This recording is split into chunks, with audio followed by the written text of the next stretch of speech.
할렐루야. 여러분 모두가 다 주 안에서 늘 기뻐하는 성도들 되시기를 바랍니다. 세상에 기뻐하며 살기를 원치 않는 사람도 있을까요? 다 기뻐하며 살기를 원하죠. 그런데 현실적으로는 기뻐하며 살지 않죠. 기뻐하며 살지 않으니까 하나님께서 뭐라고 말씀하십니까? 너는 항상 기뻐하라, 이렇게 말씀하십니다. 내가 주 안에서 말하노니 항상 기뻐하라. 다시 말하노니 기뻐하라. 왜 이렇게 기뻐하라고 강조하죠? 기뻐하며 살고 있지 않으니까요. 그럼 우리는 언제 기뻐하고 언제 기뻐하지 않나요? 좋은 일이 있을 때 기뻐하죠. 그리고 그렇지 않을 때 기뻐하지 않죠. 그건 자연적으로 우리에게 나오는 마음으로 사는 거예요. 아이가 대학에 입학했다, 사업이 잘 돼서 돈을 많이 벌었다, 좋은 어떤 명예를 얻게 됐다, 권력을 얻게 됐다, 그런 좋은 일이 있으면은 기뻐하라고 하지 않아도 우리는 자연히 기뻐하게 됩니다. 좋은 일이 있으니까요. 그런데 우리 그리스도인들의 삶은 좋은 일이 있을 때는 기뻐하고 그런 일이 없을 때는 기뻐하지 않고 그렇게 사는 게 아닙니다. 우리는 좋은 일이 있을 때 기뻐하는 것뿐만 아니라 그렇지 않을 때에도 기뻐하는 것입니다. 그것은 기뻐하기로 작정하는 것이고 기뻐하기로 선택하는 것이고, 그래서 오늘 말씀에도 보면은 좋은 일이 있기 때문에 나는 너무 기쁘다, 그게 아니에요. 자기가 지금 기뻐서 기쁘다고 고백하는 게 아니고 나는 이렇게 마땅히 있어야 될 것들이 없음에도 불구하고, 그럼에도 불구하고 나는 기뻐하리라, 나는 기뻐하겠다, 자기 결심입니다. 그래서 나의 구원의 하나님으로 말미암아 기뻐하리로다. 그러니까 기쁜 일이 있어서 기뻐하는 게 아니고요, 기쁜 일은 없지만 기뻐할 이유가 있는 거죠. 그 이유는 하나님 때문에 그렇다는 거죠. 근데 그 하나님이 어떤 하나님이에요? 구원의 하나님이에요. 나의 구원의 하나님이에요. 그래서 우리가 이 하나님께서 나를 구원해 주셨다는 은혜를 기억할 때는 항상 기뻐할 수 있는 거죠. 그런데 그냥 좋은 일이 있어서 기뻐하고 그렇지 않을 때 기뻐하지 않으면 항상 기뻐할 수 없죠. 그런데 하나님께서는 항상 기뻐하라고 말씀하십니다. 그거는 내가 기뻐하기로 의지적으로 결단해라, 기뻐하기로 선택하라는 것입니다. 이유는 뭐냐면 하나님이 좋으신 하나님이기 때문에, 하나님이 우리를 사랑하시기 때문에, 하나님이 우리를 구원해 주셨기 때문에, 그래서 하나님께서 베풀어 주신 은혜를 깨닫고 기뻐하라고 말씀하십니다. 하나님이 베푸신 은혜 중에 제일 큰 은혜는 십자가의 은혜입니다.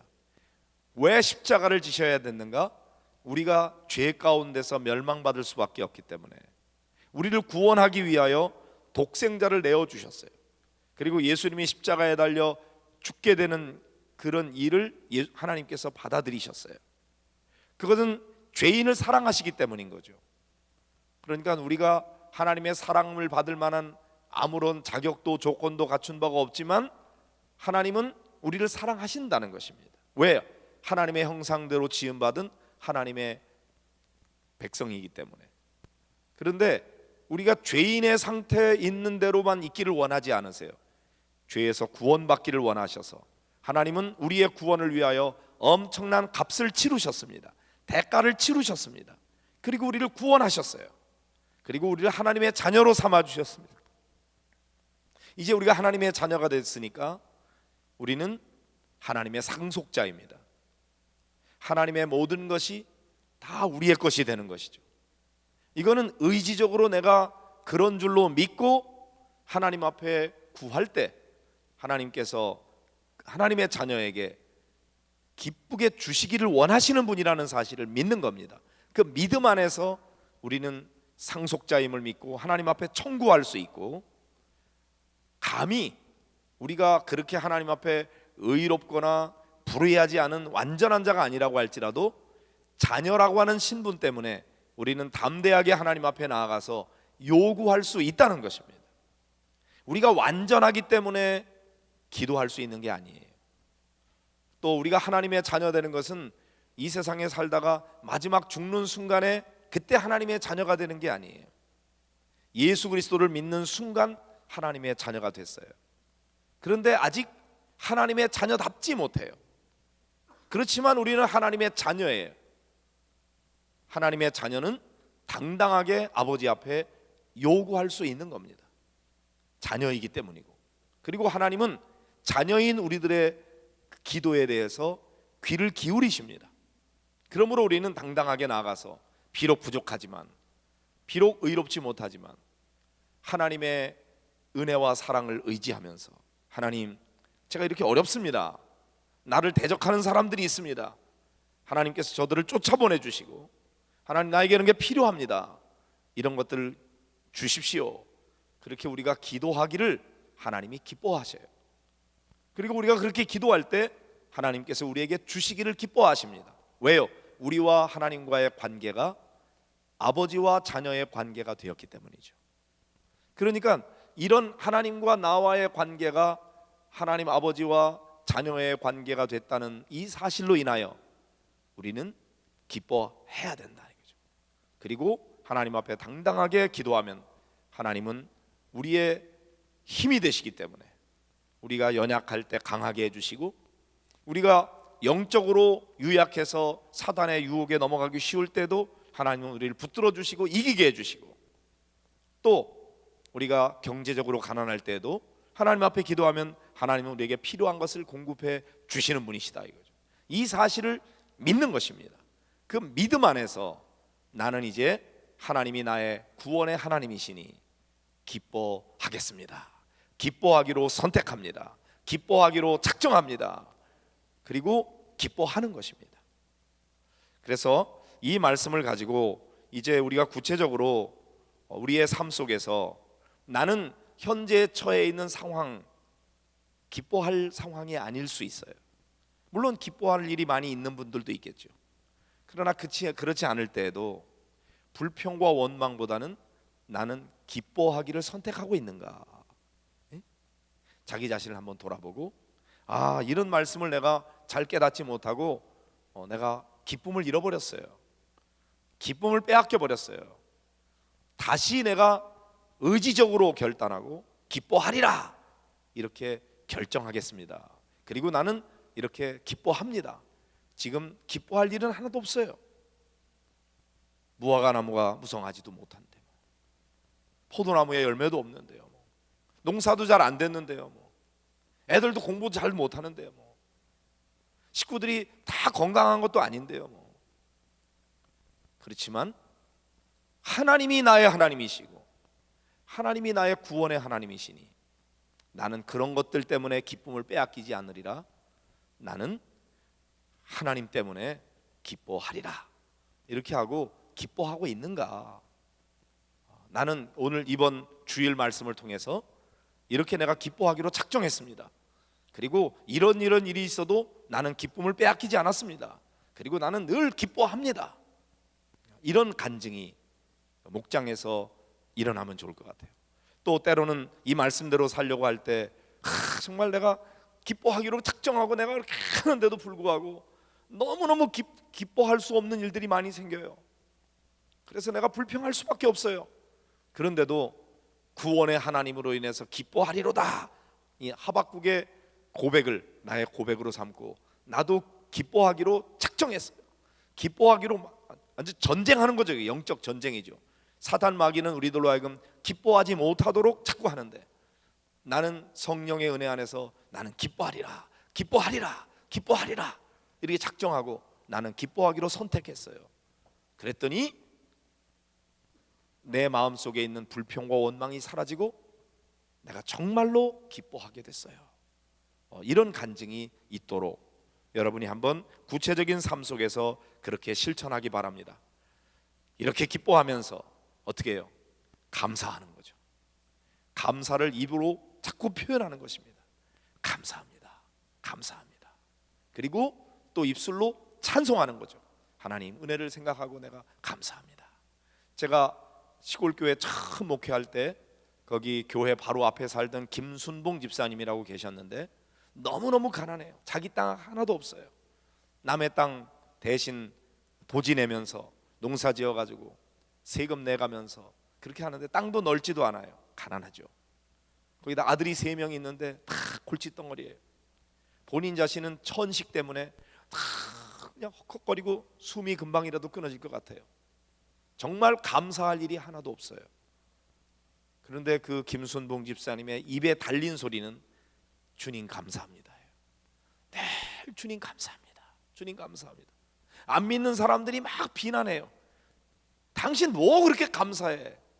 형식적으로 그렇게 감사하다고 자꾸 그러지 마. 재수 없어. 막 기분 나쁘다 그래요. 그래도 이분은 그래도 주님 은혜 감사하죠. 그래도 감사하죠. 감사한 것밖에 없죠. 다 얼굴에 미소를 가지고 그렇게 감사합니다 감사합니다를 입에 달고 있는 걸 보았어요. 기억이 나는 거죠. 벌써 그 교회를 떠난 지 제가 34년이 지났는데 그런데도 기억해요.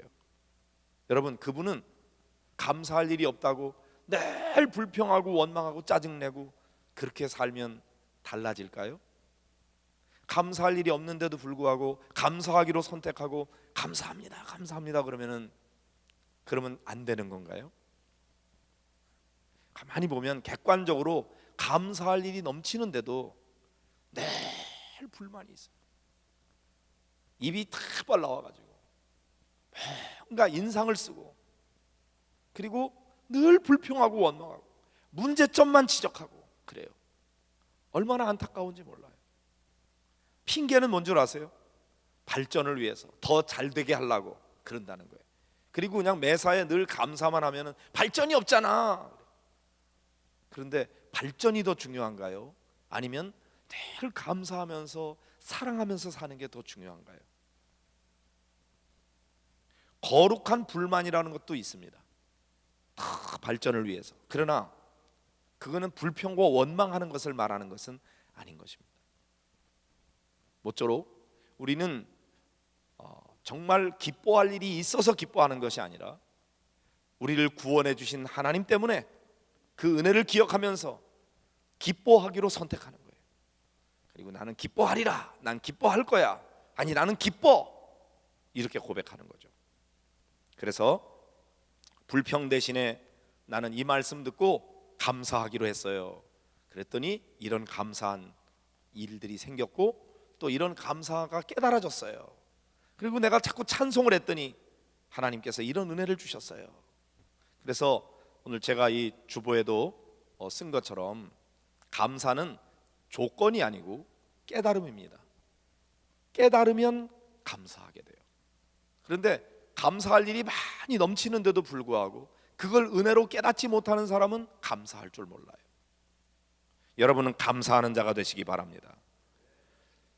아무것도 없어도 나의 구원의 하나님으로 인해서 나는 기뻐할 수 있는가? 하나님께서 나를 얼마나 사랑하는지를 우리가 말씀을 통해서 자꾸 되뇌어 보는 겁니다. 내가 이렇게 실제로는 느껴지지 않을 수도 있어요. 하나님이 나를 사랑한다고 그러는데 사랑하는 게 느껴지지 않아. 그런데 성경 말씀은 우리에게 끊임없이 사랑한다고 말씀하세요. 그럼 내 느낌이 맞는 건가요? 성경 말씀을 붙들어야 되는 건가요? 내 느낌은 아닌 것 같아도 성경 말씀에서 하나님이 너를 사랑하신다, 널 위해서 십자가에 달려 돌아가셨다, 주님의 보혈로 네 죄가 다 용서받았어, 너는 이제 하나님의 자녀가 되었어, 너는 이제 현재만 아니라 미래에 예수 그리스도께서 부활하신 그 영광의 몸으로 변화된 것처럼 너도 그렇게 영광의 몸을 입게 될 거야. 이런 것을 성경이 우리에게 계속 말씀해 줄 때 우리는 현재의 고난을 보는 것이 아니라 장차받을 영광을 보는 것입니다.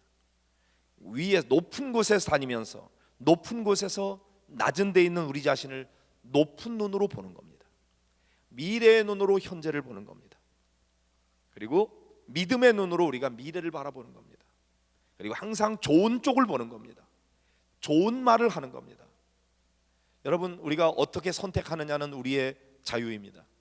나는 발전을 위해서 늘 잘못된 것 지적하고 그 다음에 그걸 바로잡아야 돼, 그것도 필요하죠. 그러나 그렇게 해서 얼마나 달라지나요? 실제로 그렇게 해서 달라지기보다는 감사하고 칭찬하고 격려하고 용기를 북돋아 주면서 변화되는 경우가 훨씬 더 많습니다. 자녀 교육도 마찬가지예요. 자녀들이 잘못됐다고 그걸 바로잡기 위해서 늘 매만 때리면 아이가 바로 될 수 있나요? 매를 때리지 말라는 것이 아닙니다. 때때로 매가 필요해요. 그러나 매일 매만 들고 있으면 애들은 기가 죽어서 제대로 못 자랍니다. 매는 정말 잘못됐을 때 따끔하게 매를 때려야 하지만 더 많은 경우에는 위로하고 격려하고 칭찬하고 용기를 북돋아주고, 그렇게 할 때 아이는 더 용기를 내서 더 잘할 수 있는 겁니다. 저는 교회도 그렇다고 생각해요. 교회가 가지고 있는 문제가 있어요. 안타까움이 있어요. 해결해야 될 그런 과제들이 있습니다. 늘 거기에만 집중하면 해결될 것 같은데 그렇지 않습니다. 오히려 여러 가지 문제가 있음에도 불구하고 우리가 잘하고 있는 거 칭찬하면서 더 잘할 수 있기 위해서 어떻게 해야 되는가? 지금 현재 이런 게 있지만 앞으로 이렇게 하면 잘 될 것 같아요. 한번 이렇게 해봅시다. 그러면서 안을 내고 그걸 위해서 함께 힘을 모으고 격려하고 칭찬하고, 그럴 때 더 잘 되는 거지. 계속 지적하고 잘못에 대해서 비판하고 누구 때문에 이렇게 됐는지 책임을 묻고 그렇게 한다고 달라지지는 않습니다. 오히려 교회의 길을 죽여버려요. 길을 살려야 돼요. 그렇게 하기 위해서 어떻게 하죠? 칭찬하는 거예요. 격려하는 거예요. 잘한다고 그러는 거예요. 그런데 우리가 볼 때는 매일 그러면은 발전이 없지 않습니까? 매일 감사만 하고 그러면은 문제가 해결 안 되지 않습니까? 그럴 것 같죠? 아닙니다. 오히려 더 잘 해결될 수 있습니다. 그래서 우리가 이런 모든 자녀 교육하는데도 불구하고 자녀 교육하는데도 칭찬이 필요하고요. 교회 여러 가지 일들을 하는데도 사람들에게 칭찬을 더 많이 해야 돼요. 그리고 잘못된 지적은 필요하지만 그건 개인적으로 하고, 그리고 그런 문제들을 해결하는 데 있어서 대안이 있을 때 책망이 필요한 거지, 어떻게 해야 될지 대안이 없는데 문제점만 지적하면 기만 죽어요. 전체적인 분위기가 다운돼요. 잘 되다가도 금방 찬물 끼얹는 되는 것입니다. 우리 개인의 삶도 마찬가지예요. 내 자신에 대해서 자꾸 말씀을 통해서 격려받고 위로받아야 됩니다. 하나님의 말씀은 우리에게 끊임없이 말씀하십니다. 너는 하나님이 사랑하는 하나님의 자녀야. 내가 어떤 죄를 범하였든지 하나님께서는 내 죄를 용서해 주실 수 있어. 주님의 보혈의 능력이 너를 모든 죄에서 완전하게 씻어줬어. 너는 하나님의 자녀가 된 거야. 너는 하늘나라 상속자야. 너는 장차 영광의 몸으로 변화될 거야. 그 사실을 믿어. 지금 현재 그런 것들이 아무런 느낌이 없어도 우리는 하나님의 말씀을, 그 말씀을 믿고, 그리고 지금 아무것도 이루어지지 않았지만 지금 여기서부터 기뻐하며 감사하며 찬양하며 그렇게 살아가는 겁니다. 하나님의 나라를 지금 여기서 누리는 겁니다. 그러면 오히려 더 높은 단계로 올라갈 수가 있는 것이죠. 이 원리를 머리로 아는 거는 참 그렇겠구나 쉬운데 실제로 그렇게 실천하기는 참 어려운 것 같아요. 우리는 뭐에 익숙하냐면 항상 지적하는 데 익숙해요. 잘못에 대해서 바르게 잡는 거, 정의로운 거, 공평한 거, 그런 것들을 훨씬 더 쉽게 눈에 띄어집니다. 그런데 덮어주고 감싸주고 위로해주고 그건 참 어려워요. 의도적으로 해야 돼요. 의지적으로 해야 돼요. 그런데 믿음의 사람은 그렇게 살아가는 겁니다. 오늘 하박국도 마찬가지. 나는 기뻐하리로다. 나는 기쁘다가 아니에요. 지금 기쁜 일이 있어서 기쁜 게 아니에요. 나는 이런 모든 것이 없지만 그럼에도 불구하고 나는 기뻐할 거야. 이렇게 작정하는 거죠. 이것이 여러분의 결심이 되기를 바라고, 이번 한 주간 어떤 일을 만나든지 여러분은 기뻐하기로 선택하시기 바랍니다. 기뻐하기로 작정하시기 바랍니다. 좋은 것을 보세요. 그리고 칭찬하세요. 격려해 주세요. 그럴 때 더 잘할 수 있는 겁니다. 하나님, 내 눈을 열어서 좋은 것 보게 하시고 믿음의 눈으로 보게 하시고 또 우리의 입술의 말이 믿음의 말이 되게 해 주옵시고 하늘의 관점에서 높은 곳에서 나를 바라보면서 장차 이루실 영광을 지금 여기서부터 보면서 지금 기뻐하게 해주세요. 지금 감사하게 해주세요. 이것이 저와 여러분의 기도 제목이 되기를 간절히 바랍니다.